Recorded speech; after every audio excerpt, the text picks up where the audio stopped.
अस्सलाम वालेकुम, this is me Ali Shamshed and welcome to my YouTube channel. तो दोस्तों, आज मैं बात करूंगा आपके साथ आप शेंजन का वीज़ा कैसे अप्लाई कर सकते हैं यूके में रहते हुए। तो आज मैं आपको प्रॉपर स्टेप बाय स्टेप सारी चीज़ें बताऊंगा, कौन कौन से डॉक्यूमेंट आपको रिक्वायर हैं वीज़ा अप्लाई करने के लिए और कौन कौन सी चीज़ें आपको ध्यान में रखनी है वीज़ा अप्लाई करने से पहले।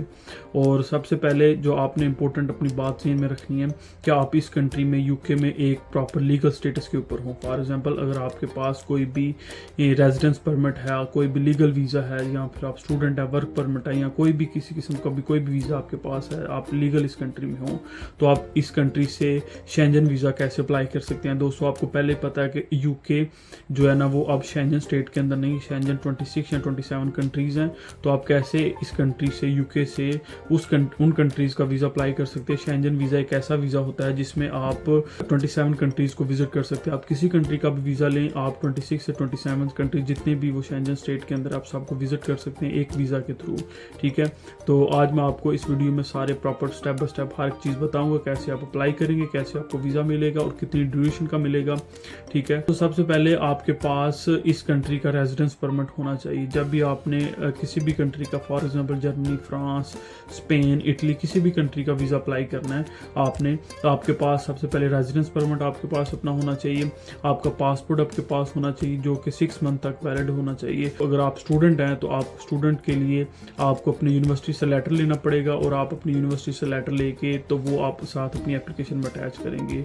और अगर आप वर्क परमिट वाले हैं तो आपको लास्ट 3 मंथ की सैलरी स्लिप लगानी पड़ेगी, और अगर आप PSW पे हैं फिर भी आपको सैलरी स्लिप लगानी पड़ेगी। दोस्तों, आपने वीज़ा कैसे अप्लाई करना है, आपने अपॉइंटमेंट कैसे लेनी है, कौन सी वेबसाइट्स पे आप जाके अपनी अपॉइंटमेंट बुक कर सकते हैं, कौन सी वेबसाइट पे जाके आप अपने डॉक्यूमेंट अपलोड करेंगे, और सारे प्रोसेस को फॉलो करते हुए आपको वीज़ा मिलेगा।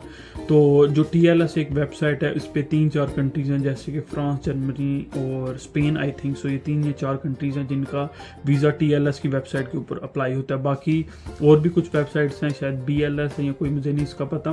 तो आपने सबसे पहले क्या करना है, TLS गूगल पे जाकर सर्च करना है, उसकी वेबसाइट को ओपन करना है, उस पर अपना अकाउंट बनाना है। अकाउंट बनाने के बाद आपने उधर से अपनी अपॉइंटमेंट बुक करनी है। ठीक है, आपने अपनी अपॉइंटमेंट बुक करने के बाद जैसे ही आपको अपॉइंटमेंट मिल जाती है, जब भी दोस्तों आपने वीज़ा अप्लाई करना है शेंजन का, आपने 2 महीने या 1.5 महीना पहले अपना प्रोसीजर स्टार्ट कर देना। फॉर एग्जाम्पल, अगर आप स्टूडेंट हैं, आपका 2 महीने के बाद छुट्टियां आने वाली हैं, 10 से 15 दिन की या 1 माह की, तो आपने 1 मंथ या 1.5 मंथ पहले अपना प्रोसेस स्टार्ट करना, अपनी अपॉइंटमेंट बुक कर लेनी, ताकि आपको एंड टाइम पे आके, एग्जैक्ट टाइम पे आके कोई मुश्किल फेस ना करनी पड़े। आपने अपनी अपॉइंटमेंट बुक कर लेनी है, अपने डॉक्यूमेंट सारे रेडी कर लेनी है।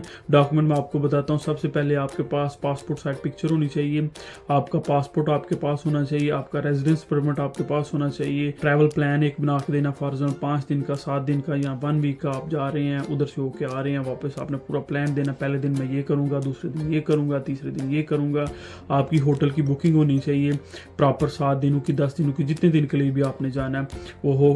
booking.com से आप वो होटल की बुकिंग कर सकते हैं। आपके पास ट्रैवल इंश्योरेंस होनी चाहिए, वो आपने जो है ना वो अपनी बुक कर लेनी है कि आपके पास ट्रैवल इंश्योरेंस है, वो भी आपने साथ अपनी एप्लीकेशन के अटैच करनी है। अगर आप स्टूडेंट हैं तो आपको अपना यूनिवर्सिटी का लेटर लगाना पड़ेगा। अगर आप वर्क परमिट पे हैं तो आपको लास्ट 3 मंथ की सैलरी स्लिप लगानी पड़ेगी।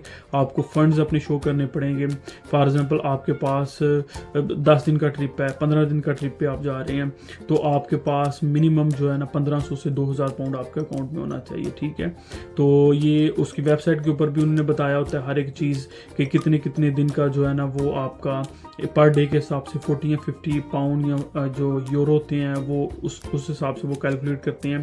तो आपने, मेरे अकॉर्डिंगली मैं आपको रिकमेंडेशन देता हूँ कि आपका 1800 से 2000 सेफ साइड, मैक्सिमम आपके इतने फंड्स 10 से 12 दिन का जो ट्रिप पैसे होने चाहिए। अगर आप इससे ज़्यादा करते हैं ट्रिप तो आपके पास उससे ज़्यादा आपके अकाउंट में पैसे होने चाहिए। वो आपकी रिटर्न टिकट होनी चाहिए, जितने दिन का आपका ट्रिप है। आप बस की रिटर्न टिकट हो, क्योंकि इधर से लोग बस पे भी जा सकते हैं, प्लेन की रिटर्न टिकट हो, या फिर फेरी की हो, शिप की हो, किसी किस्म की भी आपके पास रिटर्न टिकट होनी चाहिए। तो ये डॉक्यूमेंट आपने पहले प्रिपेयर करके रखने हैं अपने पास। उसके बाद आपने उधर से अपॉइंटमेंट लेनी है। अपॉइंटमेंट लेने के बाद आपको फॉर एग्जाम्पल 20 दिन के बाद की अपॉइंटमेंट मिलती है, आपने ये सारे डॉक्यूमेंट लेके अपने प्रिंट कर लेने हैं। इनके सारे प्रॉपर स्कैन करवा के प्रिंट करके उसके बाद आपने TLS के ऑफिस जाना, जो कि जो लंदन के 3 शहरों में है।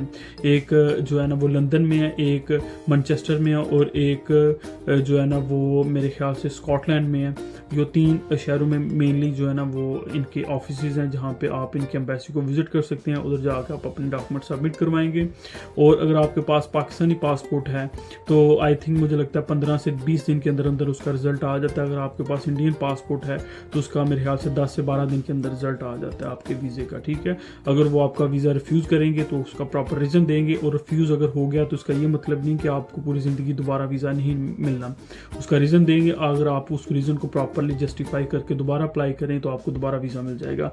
अगर आप UK से अप्लाई करें शेंजन का वीज़ा तो उसके आपके 90 से 95% चांसेस है कि आपको मिलता ही मिलता है। लेकिन अगर आप पाकिस्तान से करें तो उसमें रिजेक्शन के बहुत ज़्यादा चांसेस हैं, ठीक है। अगर इधर से रिफ्यूज़ल भी आ जाता है तो आपने घबराना नहीं, आप सिंपली दोबारा अपने वो डॉक्यूमेंट या अपनी वो डिटेल्स पूरी करके, रिक्वायरमेंट पूरी करके दोबारा अप्लाई करें, आपको 100% दोबारा वीज़ा मिलेगा। और उसके बाद आपने क्या करना है, ये सारे डॉक्यूमेंट मिलेंगे, उसके बाद आपने वेट करना है। जैसे ही आपको वो आपका वीज़ा मिल जाएगा उसके बाद आप ट्रैवल कर सकते हैं। उस एक वीज़ा के ऊपर आप पूरे शेंजन स्टेट को विजिट कर सकते हैं। अब मेरी आपको रिकमेंडेशन ये है, जिस कंट्री का फॉर एग्जांपल आप जर्मनी का वीज़ा लेते हैं तो आप सबसे पहले ट्रैवल जर्मनी करें। फर्स्ट ट्रैवल जर्मनी करने के बाद आप उधर से अगर किसी नेक्स्ट कंट्री की फ़्लाइट ले लेते हैं तो आप उधर से निकल जाएं, नहीं तो अगर आपने UK वापस आके दोबारा जाना है तो दोबारा चले जाएं, ठीक है। लेकिन फर्स्ट स्टेट वो एंट्री उसी में ले कल को ये होगा कि अगर आप फर्स्ट एंट्री स्टेट उस कंट्री में नहीं जाते तो कल को आप दोबारा जर्मनी का वीज़ा अप्लाई करेंगे तो क्या पता वो आपको ना दे, रिजेक्ट कर दें, या फिर आपको बहुत मिनिमम दें, फॉर एग्जाम्पल 5 से 6 दिन का वीज़ा दें जितना आपने ट्रिप बताया हो। नॉर्मली जर्मनी है, जितने भी ये कंट्रीज़ हैं, हर कंट्री की अपनी जो है ना वो लिमिट्स हैं। कुछ कंट्रीज़ 1 महीने का देते हैं, कुछ 3 महीने का देते हैं, कुछ 2 महीने का देते हैं, और कुछ कंट्रीज़ आजकल जो कि शेंजन वाले ये कर रहे हैं कि आपको जितने दिन का वीज़ा, अपने जितने दिन का ट्रैवल प्लान बताते हैं, फॉर एग्जाम्पल 5 दिन का, 7 दिन का, 10 दिन का, उतने दिन का ही वीज़ा देते हैं, ठीक है। तो ये चीज़ें आपने अपने ज़हन में रखनी है। तो इस तरह आप अपना प्रॉपर वीज़ा अप्लाई करें, आपको 110% आपको वीज़ा मिलेगा। अगर आपको अच्छी वीडियो लगी, आपको इन्फॉर्मेटिव लगी, आपको इस वीडियो से कुछ इन्फॉर्मेशन मिली तो काइंडली अपने दोस्तों के साथ जो कि UK में है, जिन्हें शेंजन वीज़ा अप्लाई करना, खासकर जो स्टूडेंट्स हैं, तो वो इस वीडियो से देख के इससे हेल्प हासिल कर सकते हैं। अगर आप इस वीडियो के कमेंट बॉक्स में मुझे कमेंट्स करेंगे तो मैं आपके लिए एक प्रॉपर जो है ना वो वीडियो रिकॉर्ड करके प्रॉपर जो है ना स्क्रीन शेयर करके तो वीडियो भी अपलोड कर दूंगा, ताकि आपके लिए कोई मुश्किल पेश ना आए और आप आसानी से वीज़ा अप्लाई कर सके। Thank you so much. अल्लाह हाफिज़।